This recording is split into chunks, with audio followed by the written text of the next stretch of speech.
નમસ્કાર, મુંબઈથી હું કરિશ્મા ખાન હોટલાઇન ન્યૂઝમાં તમારા બધાનું સ્વાગત કરું છું. વાત કરીએ મુંબઈની અને મુંબઈના વરસાદની. મુંબઈમાં સતત કેટલા દિવસથી વરસાદ વરસી રહ્યો છે અને આ વરસાદના કારણે મુંબઈમાં ઠેર ઠેર પાણી ભરાવાની સમસ્યાઓથી લઈને ખાડાઓની સમસ્યાઓ મુંબઈકરોને પરેશાન કરી રહી છે. આ પરેશાનીનો સબબ એટલો છે કે મુંબઈકરાઓ ત્રાહિમામ પોકારી ગયા છે આ ખાડાઓથી. આ ખાડાઓના કારણે મુંબઈકરાઓમાં એક્સિડન્ટ થવાના અને પગ સ્લીપ થઈ જવાના બનાવો પણ બનતા રહે છે. બીએમસી દ્વારા પોકળદાવો દર વર્ષે કરવામાં આવે છે અને છતાં પણ આ ખાડાઓ દર વર્ષે ચોમાસામાં મુંબઈમાં દેખાઈ દે છે. એક અહેવાલ મુજબ બીએમસી દ્વારા છેલ્લા અઠવાડિયામાં 2,500 જેટલા ખાડાઓના ભરવામાં આવ્યા છે.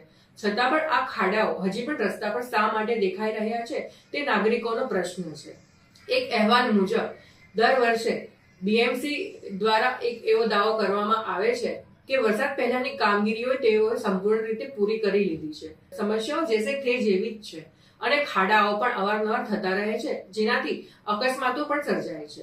છેલ્લા 3 વર્ષમાં 1,043 લોકોએ આ ખાડાઓના કારણે જાન ગુમાવ્યા હોવાનું પણ એક અહેવાલ મુજબ જાણવા મળ્યું છે. દર વર્ષે સતત આવા બનાવો બનતા રહે છે. શા માટે બીએમસી આ માટે દુર્લક્ષ સેવી રહી છે?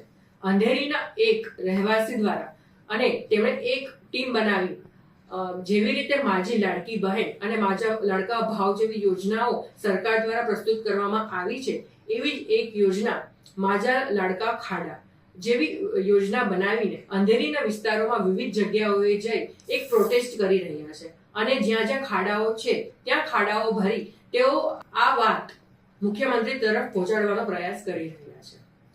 આવા સમાચારો સાથે હું આવતી રહીશ. મુંબઈથી હું કરિશ્મા ખાન, હોટલાઇન ન્યૂઝ. અમારી ચેનલને તમે જોતા રહો, લાઈક કરતા રહો અને સબસ્ક્રાઇબ કરતા રહો. નમસ્કાર.